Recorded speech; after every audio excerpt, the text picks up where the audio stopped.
నమస్తే అండి. నా పేరు డాక్టర్ శిరీష. నేను అవిరా ఫర్టిలిటీ హాస్పిటల్లో గైనకాలజిస్ట్గా వర్క్ చేస్తున్నాను. ఈరోజు నేను చెప్పబోయే topic secondary infertility. Secondary infertility అంటే ఏమిటి అంటే, మొదటగా పిల్లలుండి తరువాత కన్సీవ్ అవ్వకపోవడాన్ని సెకండరీ ఇన్ఫర్టిలిటీ అని అంటారు. అంటే మొదటగా పిల్లలు ఉండాల్సిన అవసరం కూడా లేదు. కొంతమందికి కొన్ని అబార్షన్స్ అయిపోతుంటాయండి, కానీ తర్వాత వాళ్ళు కన్సీవ్ అవ్వరు. కొంతమందికి మొదట మ్యారేజ్లో ఉండేసేసి ఫస్ట్ మ్యారేజ్లో పిల్లలు ఉంటారు, సెకండ్ మ్యారేజ్లో వాళ్ళు కన్సీవ్ అవ్వలేక ఉంటారు. సో అలా ఒక్కసారి గర్భం దాల్చిన వాళ్ళని తర్వాత కన్సీవ్ అవ్వకుండా ఇబ్బంది పడుతున్న వాళ్ళని సెకండరీ ఇన్ఫర్టిలిటీ అనడం జరుగుతుంది. సో ఈ సెకండరీ ఇన్ఫర్టిలిటీ ఎందుకు వస్తుంది, వాటి కారణాల గురించి తెలుసుకుందాం. మొదటగా ముఖ్యంగా ఫీమేల్స్లో ఈ ప్రాబ్లం అనేది ఎక్కువగా చూస్తుంటామండి. సో ఈ ఫీమేల్స్లో ఉండేసేసి ఏజ్, అడ్వాన్స్డ్ ఏజ్, అంటే చాలామంది అబౌవ్ 35 ఇయర్స్కి ఈ సెకండరీ ఇన్ఫర్టిలిటీలో ల్యాండప్ అవుతూ ఉంటారు. సో ఏజ్ మూలకంగా వచ్చే ఇబ్బందులు అంటే ఎగ్స్ తగ్గిపోవడం జరుగుతుంటుంది, ఎగ్స్ క్వాలిటీ తగ్గిపోవడం జరుగుతుంటుంది. సో ఇది ఒక కారణం అయితే, సరిగ్గా డెలివరీ చేయకపోవడము, అంటే మంచి ఏసెప్టిక్ కండిషన్స్లో డెలివరీ కండక్ట్ చేయకపోవడము, తర్వాత అబార్షన్ కండక్ట్ చేయకపోవడం వల్ల పెల్విక్ ఇన్ఫ్లమేటరీ డిసీజ్ అని ఒక మేజర్ రీజన్ అండి secondary infertility. Pelvic inflammatory disease అంటే, as the name suggest, inflammation in the pelvis. So అది మనకి ఎన్నో రకాలుగా మనకి కనిపిస్తుంటుంది. మనకి సర్వీసైటిస్లో, ఎండోమెట్రియాటిస్లో వాళ్ళకు ఉంటే ఇర్రెగ్యులర్ బ్లీడింగ్ అని, మెన్స్ట్రువల్ డిస్టర్బెన్సెస్ అనేటివి వాళ్ళు చెప్తుంటారు.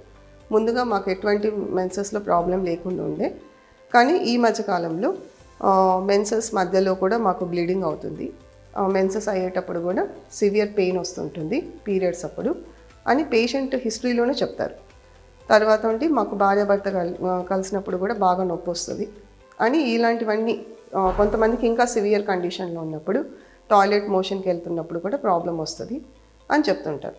సో ఇవి ఒకటి ఎస్టీడీ అనేది ముఖ్య కారణం అయితే, ఇంకొకటి ఏసెప్టిక్ ప్రికాషన్స్లో వాళ్ళ డెలివరీ కండక్ట్ చేయకపోవడము, అబార్షన్ కండక్ట్ చేయకపోవడము అనేది ఇంకొక ముఖ్యమైన కారణం.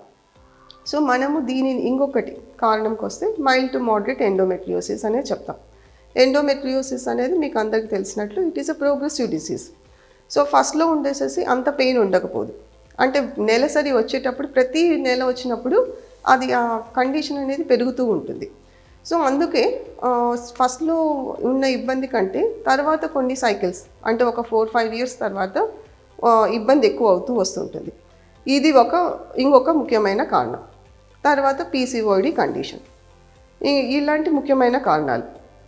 తర్వాత ఉండేసి పాలిప్, ఫైబ్రాయిడ్ అంటే గర్భసంచిలో గడ్డలు రావడం, తర్వాత చిన్న చిన్న ఇవి మ్యూకోసల్ ఎలివేషన్స్, దాంట్లోని పాలిప్ అని చెప్తాం. సో ఈ మ్యూకోసల్ పాలిప్ కావచ్చు. సో ఇంకొకటి ముఖ్యమైన కారణం ఈ పిఐడి వల్ల ఉండి ట్యూబ్స్ అనేటివి బ్లాక్ అవ్వడం జరుగుతుంది. అది మోస్ట్ ఆఫ్ ద టైం మనకు కనిపించకపోవచ్చు, అనటామికల్ బ్లాక్ కాకపోయినా కానీ ఫంక్షనల్ బ్లాక్ అనేది చూస్తాం. సో దీనివల్ల మనకి వాళ్ళు కన్సీవ్ అవ్వడానికి ఇబ్బంది పడుతూ ఉంటారు. తర్వాత వాళ్ళ పార్ట్నర్, మేల్ పార్ట్నర్కి వస్తే వాళ్ళకు కూడా వయసు రీత్యా ఉండేసేసి కొంచెం స్పర్మ్ కౌంట్ తగ్గడము, స్పర్మ్ క్వాలిటీ తగ్గడము, ఇంకా వేరే అదర్ మెడికల్ డిజార్డర్స్ రావడము, అంటే షుగర్ రావడము, దీనివల్ల ఉండేసేసి స్పర్మ్ క్వాలిటీ అనేది తగ్గిపోతుంది అన్నమాట, హైపర్ టెన్షన్ రావడము. సో ఇలాంటి ప్రాబ్లమ్స్ వల్ల వాళ్ళకి స్పర్మ్ క్వాలిటీ తగ్గడం అనేది మనం చూస్తుంటాం. తర్వాత ఉండేసి ఇంకా ఈ ప్రాబ్లమ్స్ని మనము ఎలా గుర్తించాలి, వీటిని ఎలా ట్రీట్మెంట్ ఇవ్వాలి. సో ఫస్ట్ ఇంకా కొంతమందికి ట్యూబెక్టమీ చేయించేసుకుంటారు. ట్యూబెక్టమీ చేయించుకొని మళ్ళీ మాకు ట్యూబల్ రీకనలైజేషన్, మాకు మళ్ళీ పిల్లలు కావాలి. సో మేము అలా వస్తామన్నమాట. ఒక ప్రొసీజర్ ఉంటుందండి, ట్యూబల్ రీకనలైజేషన్ ప్రొసీజర్ అని చెప్తాం. అంటే ట్యూబ్స్ని మళ్ళీ అతికించడాన్ని ట్యూబల్ రీకనలైజేషన్ ప్రొసీజర్ అని చెప్తాం. అంటే ఇప్పుడు ఆ ట్యూబల్ రీకనలైజేషన్ ప్రొసీజర్ని కూడా చాలా తక్కువ మంది చేస్తున్నారు, ఎందుకంటే మనకు ఐవీఎఫ్ అనే పద్ధతి బాగా పాపులర్ అయిపోయింది, అది ఈజీ మెథడ్ అయిపోయింది. అంటే ఈ ట్యూబ్స్ అతికించడం వల్ల సక్సెస్ రేట్ అనేది తక్కువ, ఒకవేళ సక్సెస్ అయినా కానీ చాలా మటుకు ఎక్టోపిక్ ప్రెగ్నెన్సీ ఛాన్సెస్ ఎక్కువ ఉంటాయి. సో అందుకే చాలామంది ఈ పద్ధతి కంటే ఐవీఎఫ్ పద్ధతి సజెస్ట్ చేయడం జరుగుతుంది. సో మనము ఇవి గుర్తించి, సో ఇలాంటి ప్రాబ్లమ్స్, ఎక్కడ ప్రాబ్లం ఉంది, ఎవరికి ప్రాబ్లం ఉంది, మేల్ పార్ట్నర్లో ప్రాబ్లం ఉందా, ఫీమేల్ పార్ట్నర్లో ప్రాబ్లం ఉందా, సో ఇద్దరికీ ఏమేం ప్రాబ్లమ్స్ ఉన్నాయి, ఇవన్నీ అసెస్ చేసి వాళ్ళ వయసు రీత్యా వాళ్ళ కండిషన్ బట్టి మనము ట్రీట్మెంట్ అనేది అడ్వైస్ చేయడం జరుగుతుంది.